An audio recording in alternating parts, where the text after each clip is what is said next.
Hi, we can fly our flags high. Good morning and welcome to this National Science Day talk. As we know, February 28 is celebrated as National Science Day, and it is a motivational call to all budding scientists of our country. It commemorates the discovery of Raman effect by Sir C.V. Raman, which brought his first Nobel Prize in Physics to India in 1930. Raman effect was the study of scattering of light by molecules. It was in 1986 the National Council of Science and Technology Commission proposed the idea of celebrating National Science Day to the Government of India. It was accepted and declared the day February 28 as National Science Day in 1986, and the first National Science Day was celebrated in 1987. This year the theme for National Science Day is Women in Science. Tomorrow it is International Women's Day too. Once again, welcome to this talk on superconductors, a quantum material. We will start with a small video clipping. Is this a superconductor can levitate on what you see here? This is a magnetic rail and it consists of magnets here. Klaus, can you come up and help me? This is a demonstration on magnetic levitation, a superconducting phenomenon by a very popular and young lady scientist from India. So the superconductor that I just put into the liquid nitrogen should be cool by now, so I'm going to take these out. And I'm going to position this above this rail made up of magnets, and you can see that it levitates, and if I give it a little push, it'll She's go a very round. inspiring young scientist. And if there was no air friction, it would go around perfectly as long as the superconductor was kept cool.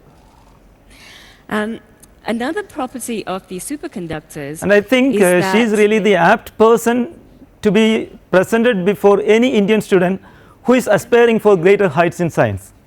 and I'll put the superconductor underneath. Will move around the rail by this quantum pinning effect, which means that it doesn't An fall international women scientist on superconductivity with Indian origin, rail. Dr. Sujitra Sebastian. So this is a demonstration of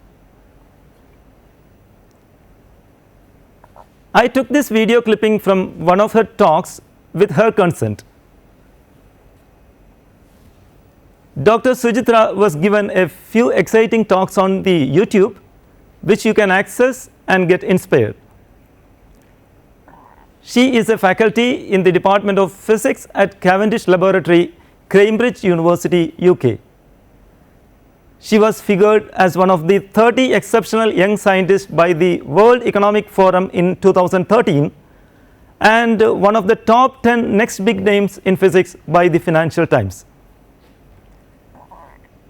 In her talk titled Quantum Materials for Zero Loss Transmission of Electricity, she starts with a very lovely statement. Superconductor is a quantum material which has got the potential to transform energy landscape. Physics is all about energy and transformation to make the life beautiful. So in today's talk, I'll try to give a brief account on this beautiful phenomenon, superconductivity. So what is superconductivity or superconductors? I think all of us are familiar with Superman, right? He is a super and a hero for small kids.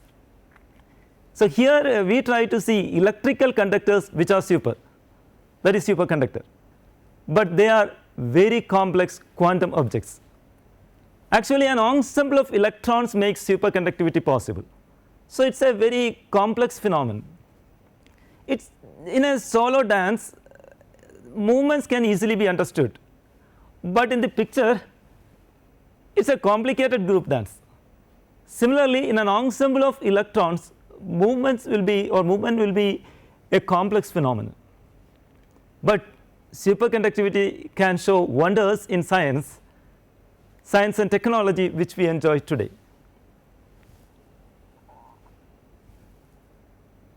This slide shows electricity transmission. electricity is the most useful energy form which makes our life beautiful. In electricity production, transmission, etc., a large amount of energy is wasted. The AC cables, what we see in this picture, cannot sustain our electricity demand, and really we are in need of a lasting solution.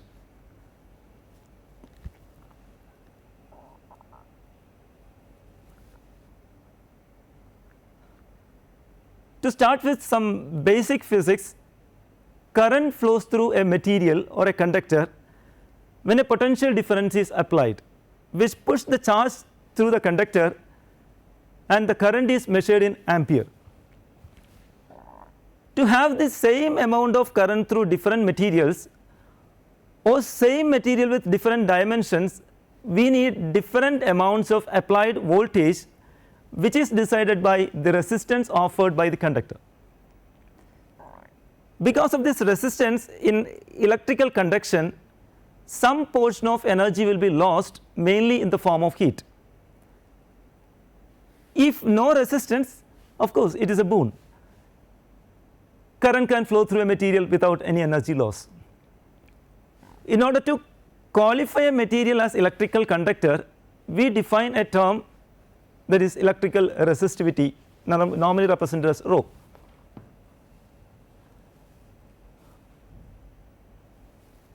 So this figure depicts electrical resistance and resistivity. Resistivity is represented as m by Ne square tau, where m is mass of electron, E electronic charge, N number density of electrons, and tau is the relaxation time. And it is the tau which makes resistivity a function of temperature. Tau means it is the average time interval between successive collision of conduction electrons. So if temperature increases, then this collision will be very fast. So naturally tau decreases and resistance increases. So resistivity will be a function of temperature. This figure shows variation of electrical resistivity with temperature exhibited by different materials. In the case of pure material, resistance or resistivity is due to the scattering of conduction electrons by the vibrating atoms. So hence electrical resistivity of all metals and alloys decrease when they are cooled. This is because as the temperature is lowered, the thermal vibrations, or say amplitude of vibration of the atoms, decrease, and the conduction electrons are less frequently scattered. So for a pure metal, it is an ideal case, resistivity approaches 0 as the temperature reaches absolute 0. Whereas in the case of impure metals, resistivity shows different behavior along different ranges of temperature. So study shows in the room temperature region, resistivity is directly proportional to temperature. That is the basis of this platinum resistance thermometer, where the variation in resistivity with temperature is calibrated. In the intermediate temperature region, resistivity is proportional to T cube. Low region, resistivity is proportional to T raised to 5, and even still lower region, lower temperature region, resistivity becomes independent of temperature or a constant. This constant resistivity is called residual resistivity rho naught, which is attributed to the impurities or defect scattering in the crystal, which is independent of temperature. Actually these were the information sometime in the beginning of 1900, when the lowest temperature available was liquid nitrogen temperature, that is 77 Kelvin. But in 1908, Kamerlingh Onnes, a Dutch physicist, carried out experiments to liquefy helium. He could liquefy helium at a temperature of about 4 Kelvin or below. So along with his experiments on liquefaction of helium, he also studied the variation in resistivity of the materials at such a lower temperature. So what he did is he chose mercury to study the variation in resistance, Actually, this choice, Mercury, was really amazing. Either because he was too lucky, or his experimental mind gave him insight to choose Mercury. Of course, the major reason stated in books is that Mercury could be made purer than any other material, and hence impurity scattering can be neglected. The result he obtained was published in 1911. So, he noticed a remarkable disappearance of resistance of thin capillary of mercury metal sitting in a bath of liquid helium. So, this phenomenon of disappearance of resistance by certain materials generally at very low temperature is called superconductivity. The temperature at which this resistance vanishes or drops to 0 is called transition temperature, normally represented as Tc. So, for Mercury, this transition temperature was around 4.2 Kelvin, and hence he could observe superconductivity. Suppose he had chosen a material having Tc much below 4.2 Kelvin, he would not have come across superconductivity. That was the luck I mentioned earlier. So, transition temperature was the first characteristic noticed with superconductors.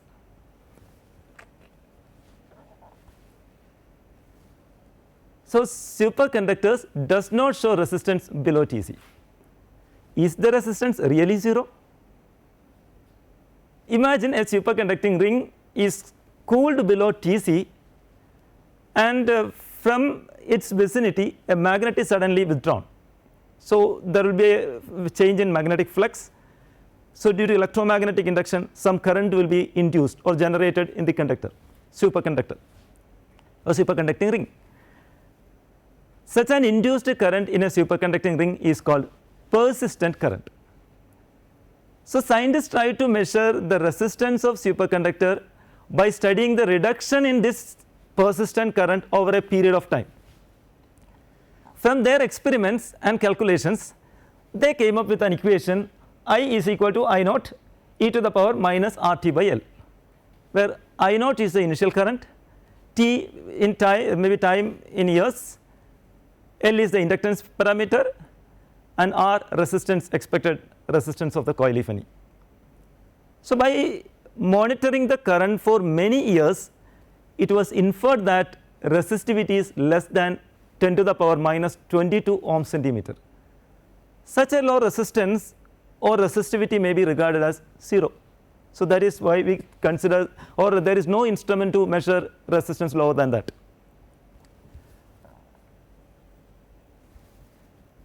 So, experimental studies have also revealed in this graph there are certain important parameters, or 3 important parameters which are decisive in fixing the superconductivity exhibited by a system. They are critical temperature Tc, critical current Jc, and critical magnetic field Hc. So, Tc we have already seen. So, superconductivity can be destroyed if temperature is increased above Tc. Here please note, in ordinary conductors we have seen impurity effect, but in superconductors it has been reported that the presence of impurities will not have significant effect in transition temperature. However, the presence of magnetic impurities in a superconducting system cause significant damage to the superconducting behavior. Actually, superconductivity and magnetism are 2 opposing phenomena. If a superconductor is placed in an external magnetic field, there is an upper critical magnetic field Hc, above which superconductivity will be lost. Similarly, if some current is passing through a superconducting wire, and if it exceeds an upper limit, it will again revert to normal state. So, this upper limit of current for a particular superconductor is called critical current density or critical current value, that is what this Jc.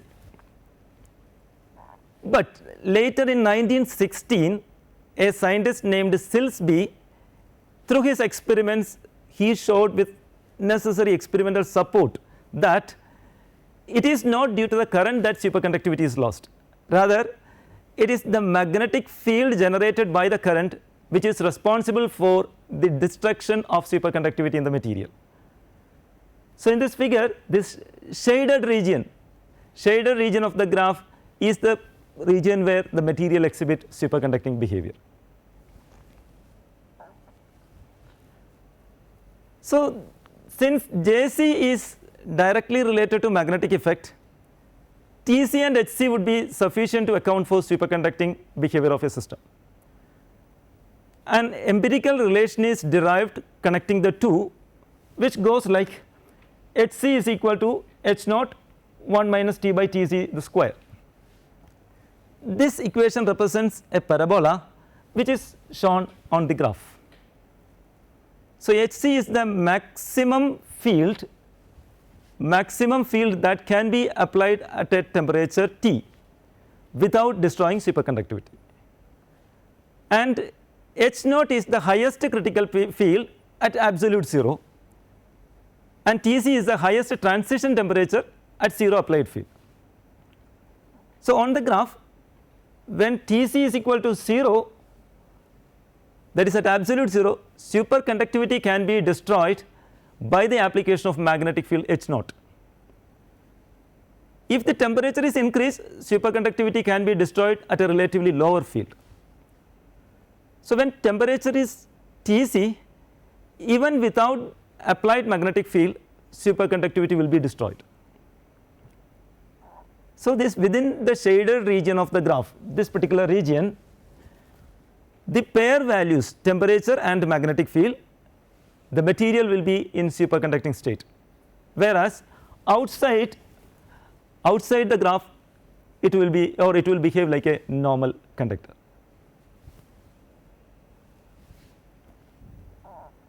So, this table shows the values of highest critical temperature and highest critical magnetic field for a few pure elements.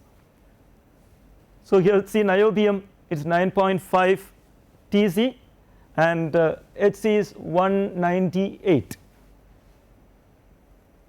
So, Hc and Tc both are quite high compared to the other materials. However, only with liquid helium temperature these materials can exhibit superconductivity, which is a challenge. This graph is very interesting, quite interesting graph. For lead, for example, this lead, if you notice,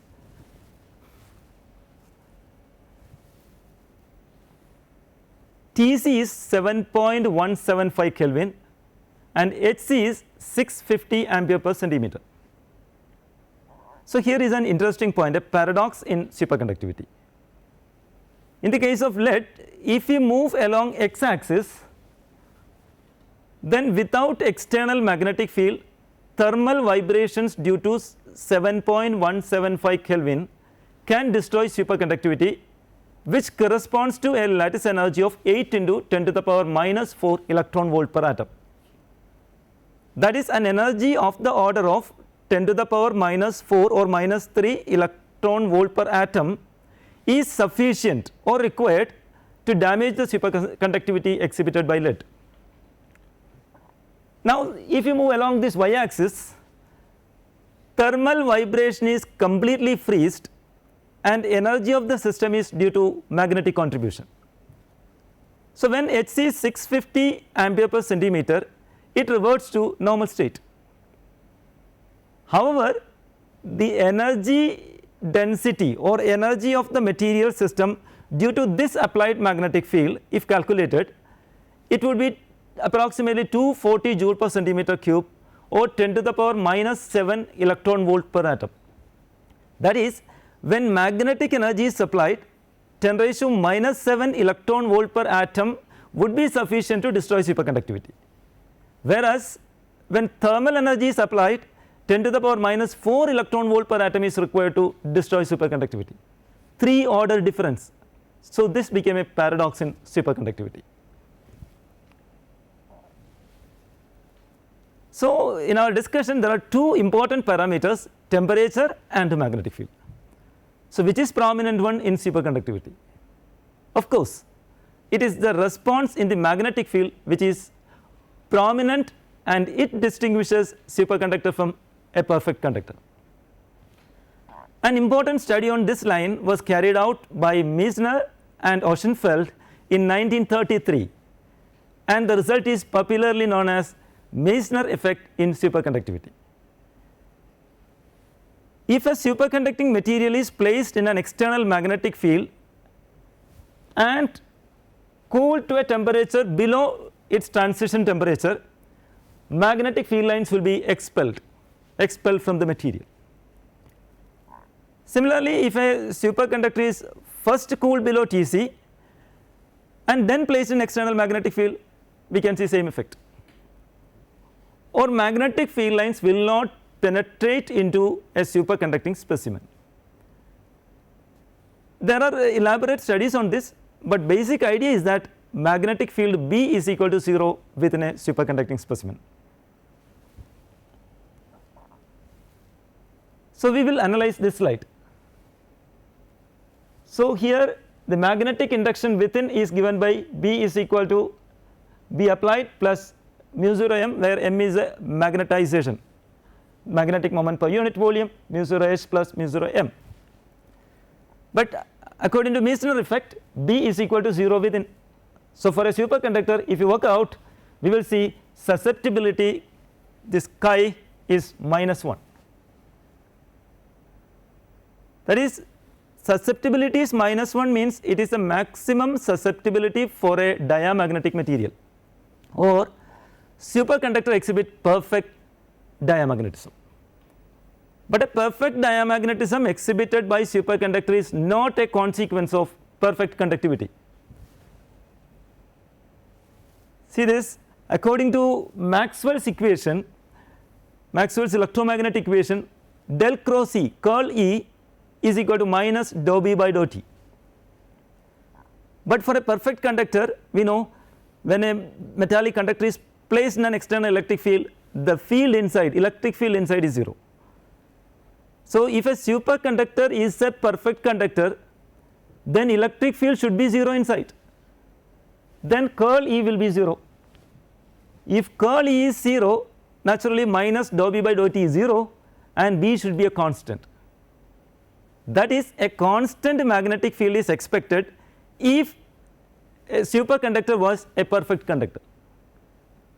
But for superconductor, what we have seen is B is equal to 0, which is contradictory. Suppose you have got a perfect conductor, say a hypothetical conductor with 0 resistance, it will not exhibit diamagnetism or Meissner effect, which means superconductor is not a perfect conductor but a different state of matter. It is a quantum fluid or a quantum material. 0 resistivity is the quality of a good or perfect conductor, but here a superconductor happen to exhibit 0 resistivity but are not perfect conductors. So, diamagnetism is considered as a prominent and decisive character of superconductor than 0 resistivity. So, what we see from the perfect diamagnetism, that is the exclusion of magnetic field lines in superconductor, is that magnetism opposes superconductivity, or superconductor shows extreme repulsion to magnetic field. So, this extreme repulsion is what seen in magnetic levitation. We have seen the video clipping. It's very interesting, no? But major difficulty with superconductivity is lack of high temperature superconductivity, because all these are liquid helium temperature, majority we were talking about. So, this slide talks a little bit about high temperature superconductivity. Obtaining liquid helium temperature is very expensive. So, we have to think about high temperature superconductivity, then only it will be useful for practical many of the applications. So, in spite of the excitement in the discovery of superconductivity in 1911, not much promising results were obtained in superconductivity for quite some time. It took around 75 plus years. In 1986, first this high temperature superconducting ceramic was ceramic was reported. Highest TC ever obtained for this mercury, this HgBaCaCuO3, O8. So this is approximately 135 Kelvin. So in the graph, Fe of the material YbCO, another well studied material, around 25,000 publications on this single material, a record number. My professor, Professor M.S. Ramachandra Rao of IIT Madras, he used to talk a lot about this YbCO. So they are ceramic materials which are insulators at room temperature. Here high temperature means liquid nitrogen temperature 77 Kelvin. See this, right? Tc is about this is liquid nitrogen temperature. Tc is above liquid nitrogen temperature for a few material. So that liquid nitrogen temperature is sufficient to use those material as superconductors. But still this temperature is much below room temperature. So here I show a few applications for your quick reference. Medical equipment, MRI scan is shown, then accelerator, particle accelerators, power transmission in Germany, maglev trains. So in all these cases higher superconductivity is used. So you may refer, and from Google you can get a lot of applications and you can have a better understanding on these many applications as well. So this slide shows Dr. Sujitra Sebastian in action. Her high-end research is credited with a collection of publication in most sought after journals like Nature, Science, etc. etc. It's really inspiring lady. Okay, so far so good. So if we have a material with zero resistance, technologically it would have tremendous applications. After the discovery of superconductivity by Kamerlingh-Onnes, scientists like Einstein, Niels Bohr, Heisenberg, Schrödinger, etc. tried to give a theoretical explanation for superconductivity but failed. A reasonably acceptable theory for low temperature superconductivity was published in 1957. It is BCS theory, but only for low temperature superconductivity. But for explaining high temperature superconductivity, we do not have a satisfactory theory. This could be the reason why we are unable to make high temperature superconductors or room temperature superconductors. According to BCS theory, superconductivity is facilitated by coordinated motion of pairs of electrons called Cooper pairs. In Cooper pairs, two electrons having opposite spins and opposite momentum vectors pair up or interact through lattice vibration called phonons. Single electron is a spin half particle and is a fermion which obey Fermi-Dirac statistics, whereas in Cooper pairs two electrons having opposite spin and opposite momentum pair up and behave like a boson. So Cooper pairs are bosons and they interact through phonons which are also bosons and follow Bose-Einstein statistics. Bosons at such a low temperature form what is called Bose-Einstein condensate, a new state of matter. So as per BCS theory, low temperature superconductor is in BE condensate state and it is a quantum fluid. However, a lack of proper theory to explain high temperature superconductivity is there before scientific community, and it could be the stumbling block in realizing high temperature superconductivity. I suppose BCS theory is an incomplete theory or maybe a special case of more general theory which is yet to be realized. A paradigm shift in our basic understanding on the science may be required to completely explain superconductivity. Even fractional electrons and maybe a new kind of statistics would be required for a better understanding on superconductivity. Anyway, many of the unanswered questions are still there for our budding scientists and researchers to explore. Per se, superconductivity is an ensemble of quantum effects which open up more room for explorations. With this, I wind up and extend all good wishes of National Science Day to all. So we can fly our flags high. Thank you.